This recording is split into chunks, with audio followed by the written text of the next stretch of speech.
build a home and furnish it with love. Grow apple trees and honey bees and snow white turtle doves. I like to teach the world to sing. Sing with me. Perfect harmony. Perfect harmony. I like to buy the world a Coke and keep it company. Coca-Cola is widely known as being a symbol of America. It was created by Dr. John Pemberton, a famous physician in the 1800s. When the Civil War hit, he tossed away his lab coat for a button uniform and joined the army. After getting caught in a direct line of fire, he was given a life-threatening drug to ease the pain for his last few hours. But he miraculously survived and used his near-death experience to build Coca-Cola's $74 billion brand.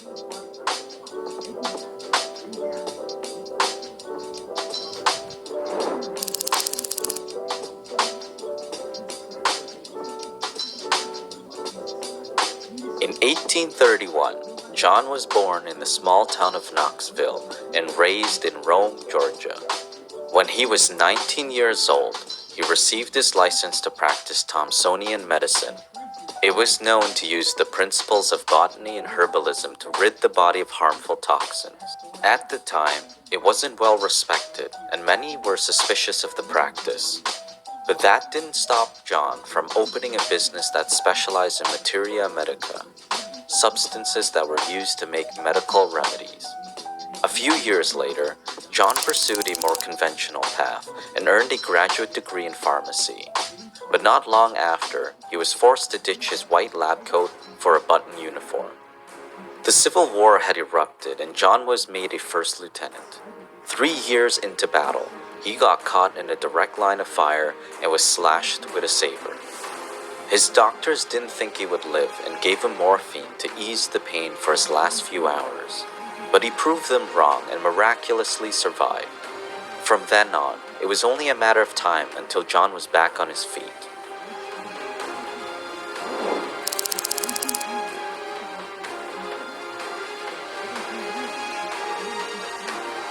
When the smoke of the Civil War cleared, John strived for a better life. He moved his family to Atlanta and became a senior member of a pharmaceutical firm. The media called it one of the most impressive labs in the US, and John became known as the most famous physician in Atlanta. But behind closed doors, John was struggling. After his near-death experience, he became addicted to morphine. With no cure in sight for what had become a daily habit, he looked for a herbal remedy. At the time, he heard good things about a drink called Vin Mariani. It contained ground-up coca leaves and red wine and was said to heal any ailment. That gave John the idea of making his own version to cure his morphine addiction. Using coca leaves, red wine, and cola nuts, he created what he called Pemberton's French wine coca. Coca leaves were known to act as a stimulant and suppress hunger, thirst, fatigue, and pain. While one leaf contained 0.35% of cocaine, it was easy to get in the US. Some doctors and pharmacists reported that it was a possible cure for opium and morphine addiction. As for cola nuts, they were high in caffeine and known to aid digestion. John believed his French wine coca could not only cure addictions, but depression, anxiety, and different ailments, including headaches. To help other war veterans, he set up a distribution network to sell his remedy. He would make the syrup in his lab and then ship it to partners and contractors who could sell it as they liked. The remedy was an instant hit and used by many, but the demand alone wasn't enough to keep the business going. John was faced with a challenge that forced him to pivot his new business, leading to the invention of Coca-Cola. Want to know the best way to potentially make a big income online? It's by making lots of small incomes online.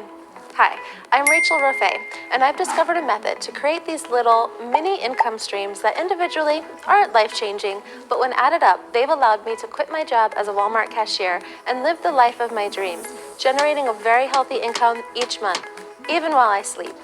Now, this amazing system has given me the kind of lifestyle that most people dream about. No bosses, no commute, no long drives, freedom to choose how my time will be spent, financial security, and complete peace of mind, even in these turbulent times. Now, I have flexibility to travel as I want, live where I want, take care of my little nephew Gabriel, who I absolutely adore. And the best part is that these mini income streams cost absolutely nothing to set up and take less than 10 minutes each. I've personally created 5,171 of them.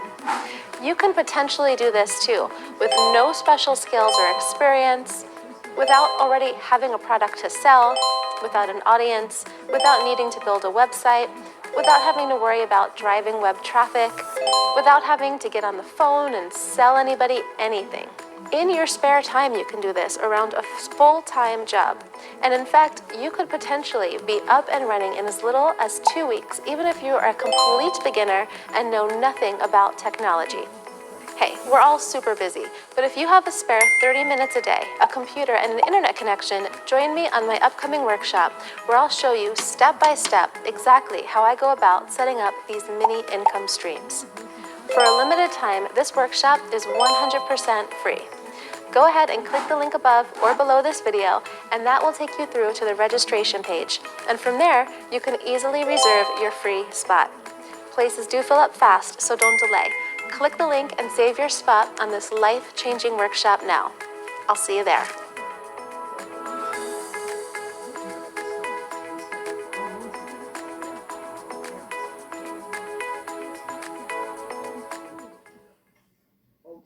This is a very bittersweet moment.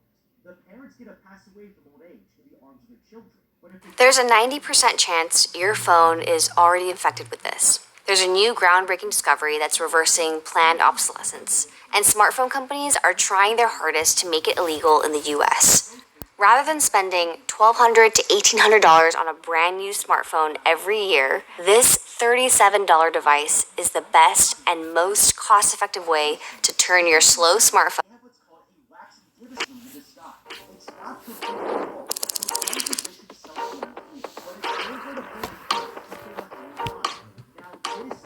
The year that Pemberton's French wine coca hit the market, Atlanta announced it would be joining other US states in banning alcohol.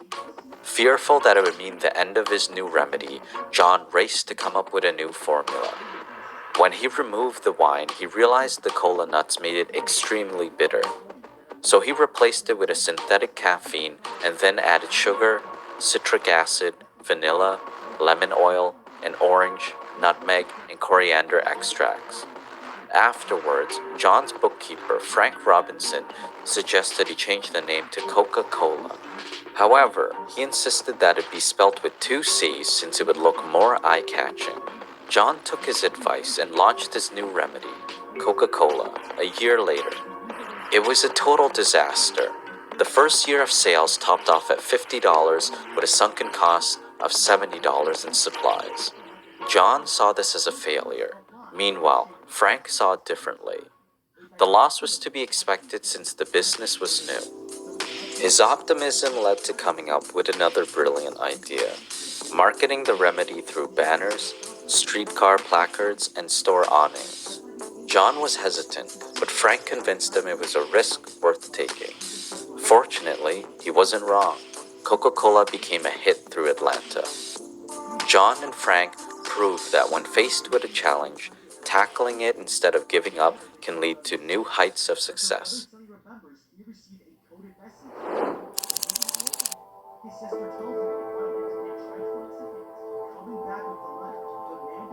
In a strange twist of fate, John's health dwindled as Coca-Cola sales heightened. He was diagnosed with stomach cancer and relapsed to ease the pain. Worried that money for his family and addiction would run dry, he made the difficult decision of selling shares of the business. But that didn't mean he had little expectations for the future of Coca-Cola.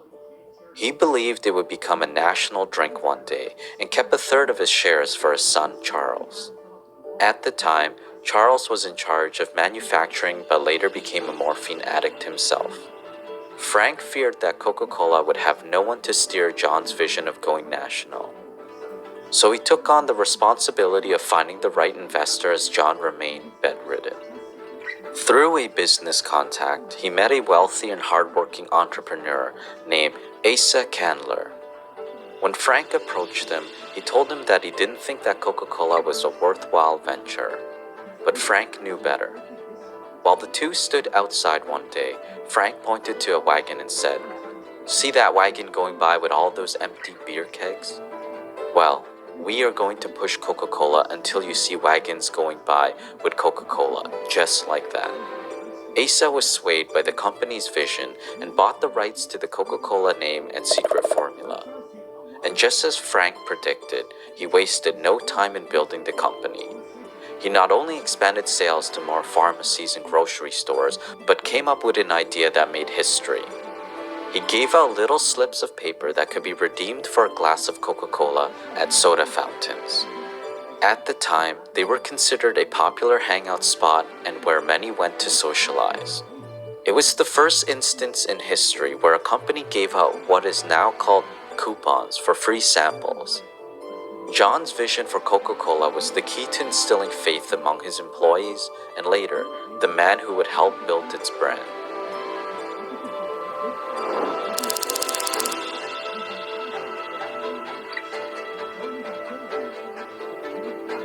Sadly, John never did see his entire vision unfold. 2 years after Asa started to grow the company, he succumbed to his morphine addiction and died penniless.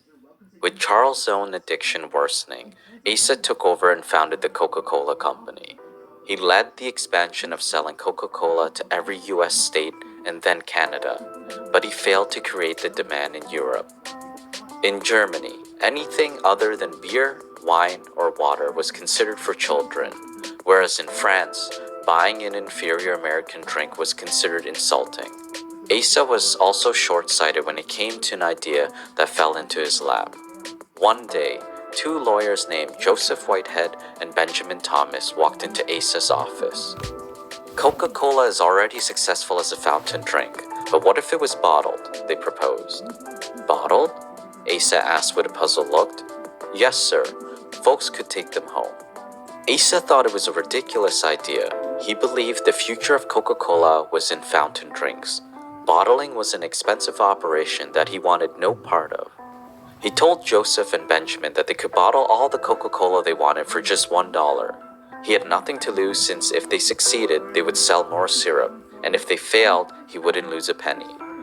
Afterwards, Joseph and Benjamin found other people to finance and build an operation to bottle Coca-Cola. It became one of the first franchising businesses in America. To Asa's surprise, customers were hooked on Coca-Cola bottles. It became so popular that competitors tried to create their own version. Eventually, the Coca-Cola Company decided to create something more unique that was difficult to copy, a contour bottle. That way, customers would know they were getting the real product. Years later, the amount of Coca-Cola sold in bottles exceeded the numbers sold through soda fountains.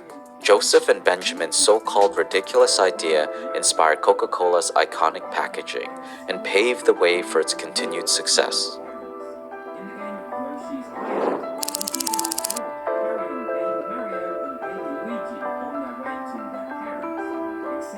The year after Coca-Cola developed its contour bottle, Asa resigned from the company. He was elected the mayor of Atlanta and handed the company over to his children. 3 years later, they sold it for $25 million to a group of investors. At the time, it was the biggest financial deal in the history of the America South. One of the investors behind the deal was a banker named Ernest Woodruff, who took the company public that year. He streamlined Coca-Cola's production process and ensured quality was maintained when produced anywhere. Not long after, he retired and convinced his son Robert to become the president of the company. Robert was a marketing genius who worked his way up from being a truck salesman to a general manager before joining. Under his leadership, the company removed the tiny amounts of cocaine from the formula. Afterwards, it launched metal-top open coolers, 6-bottle packs, and automatic fountain dispensers. It also succeeded in taking care of Asa's unfinished business, creating the demand for Coca-Cola in Europe. The company advertised, gave away, and sold Coca-Cola all over Europe as a fun, refreshing import. Some bottles were green with a gold foil seal to resemble champagne magnums. They also created an association with many historical and celebratory events. When the US Olympic team traveled to Amsterdam for the 1928 Olympic Games, they gave away 40,000 bottles of Coca-Cola. And when World War II erupted, they swore that every American soldier would be able to get a Coca-Cola wherever the war took them. They also created the modern image of Santa Claus, a jolly man in a red suit. Before, he was seen as a lean man in a red, green, or brown suit. Today, Coca-Cola is closely associated with American culture and is known as a national symbol. It's also the second most recognized brand in the world, behind Nike. Every day, nearly 2 billion servings of its drinks are served in more than 200 countries. Before Robert retired from Coca-Cola, he kept a paperweight on his desk that read, "There is no limit to what a man can do or where he can go if he doesn't mind who gets the credit." This is the story of how a pharmacist turned war veteran and his successors built Coca-Cola's $74 billion brand. For more inspiring stories and advice from today's most successful leaders, don't forget to subscribe to our channel. Except, these are actually the same models used for the fake parents. That's right, the positions of the mother and father are switched around, I guess, so it's less obvious to players, but digging around in the game's files, there's definitely only a single mother model and a single father model. So, it's no wonder the stork delivered the babies to the wrong family. They're indistinguishable from the real family. To family. So that's all we get from the game. A little glimpse, and that's it, really. Next, let's turn to the comics. Now, again, very little detail is given here, but there is one time when both Mario's mother and father can be seen. Sort of. One of the biggest Mario comics of the 80s and 90s was called Nintendo Comics System, and there was a one-page